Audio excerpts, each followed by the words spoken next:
إليك إله الخلق أرفع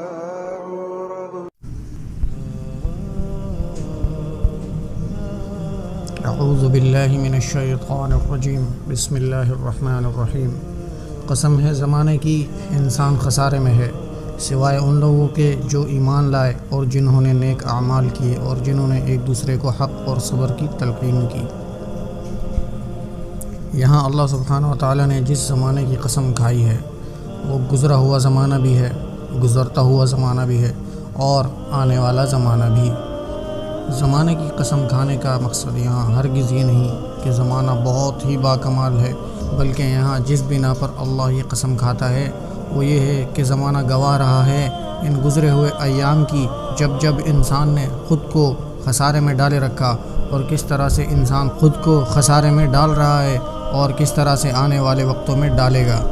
قرآن وہ واحد کتاب ہے جو ہر دور میں، ہر معاشرے میں، ہر زمانے میں ہر طرح کے لوگوں کا ضامن رہی ہے، جو کہ 1400 سال پہلے نازل ہونے کے باوجود آج بھی ہدایت کا مکمل نور ہے اور رہے گی۔ بس جب قرآن نے یہ کہہ دیا کہ قسم ہے زمانے کی، تو اس سے مراد ہر دور ہے۔ پھر فرمایا کہ انسان خسارے میں ہے۔ خسارہ کہتے ہیں کسی بہت بڑے گھاٹے یا نقصان کو، اب چاہے وہ خسارہ مال و دولت کا ہو یا رزق کا ہو یا دنیا کا ہو یا آخرت کا۔ قرآن میں جب اللہ فائدہ و نقصان کی بات کرتا ہے، اس سے مراد دنیا و آخرت دونوں کا فائدہ و نقصان ہوتا ہے۔ در حقیقت دنیا والوں کے نزدیک تو دنیا کی کامیابی ہی کامیابی ہے اور دنیا میں ناکام ہونا ناکامی ہے، لیکن اللہ سبحانہ و تعالیٰ کے نزدیک جو کامیابی اصل میں ہے وہ دنیا سے لے کر آخرت تک کی ہے، اور ناکامی یعنی دنیا میں بھی گھاٹا اور آخرت میں بھی۔ جب اللہ سبحانہ و تعالیٰ یہ کہتا ہے کہ انسان خسارے میں ہے سوائے 4 صفات والوں کے، تو یہ صاف ظاہر ہے کہ یہ 4 صفات دنیا میں ہی ہونا لازم ہے، یعنی کہ اگر دنیا میں رہتے ہوئے آپ ان صفات سے خالی ہیں تو آپ بہت بڑے گھاٹے میں پڑے ہیں، اور یہی وجہ ہے کہ اللہ سبحانہ و تعالیٰ نے دنیا میں رہنے کے قاعدے و قوانین مقرر کیے ہیں۔ اگر ہم ان قوانین کو دھتکار کر اپنی مرضی کریں گے تو یقیناً خسارہ پائیں گے۔ اب آتے ہیں ان صفات پر جن کے نہ ہونے سے آپ کو دنیا و آخرت کا خسارہ ہے۔ پہلی ہے ایمان۔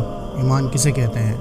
قرآن میں بعض مقامات پر زبان اقرار کر لینے کو بھی ایمان کہا گیا ہے، لیکن حقیقت میں سچے دل سے مان لینے اور یقین کرنے کو ہی ایمان کہتے ہیں۔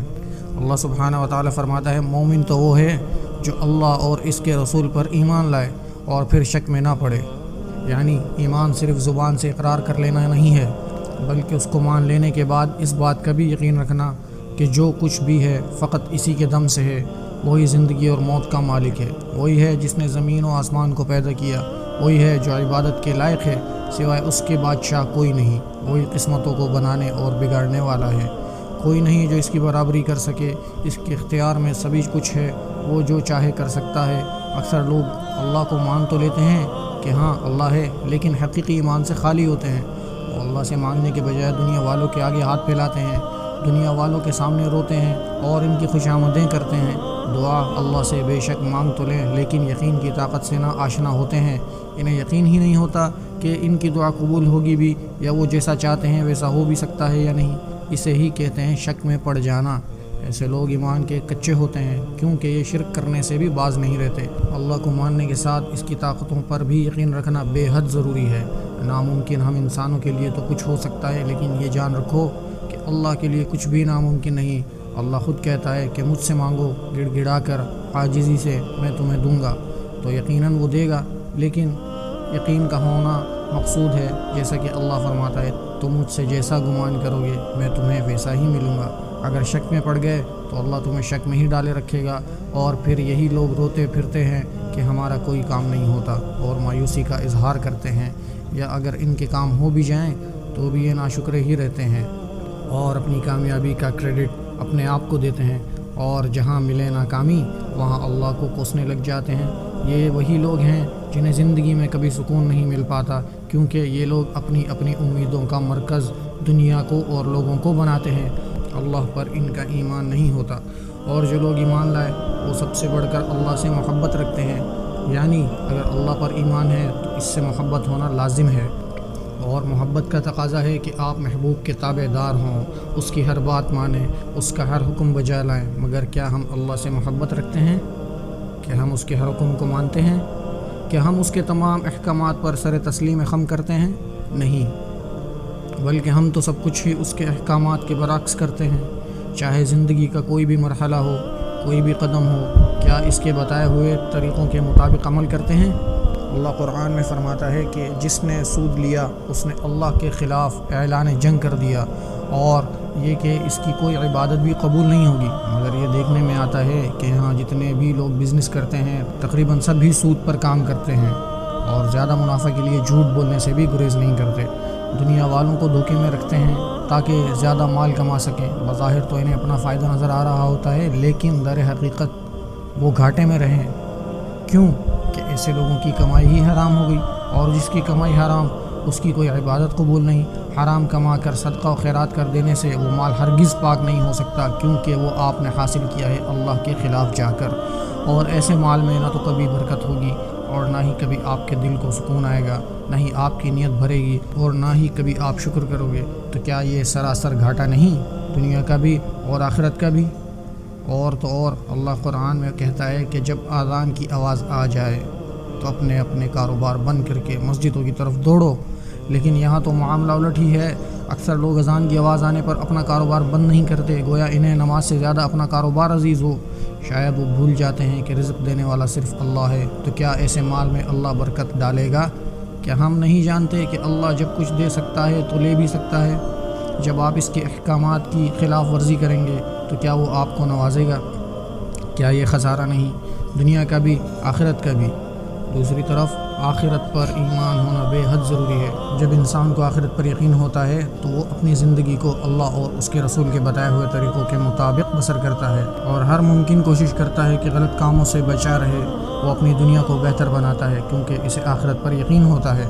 اگر آپ کو لگتا ہے کہ اللہ کے احکامات کی خلاف ورزی کر کے اپنی دنیا بہتر بنا سکتے ہیں تو معاف کیجیے، آپ نے خود کو دھوکے میں ڈالا ہوا ہے۔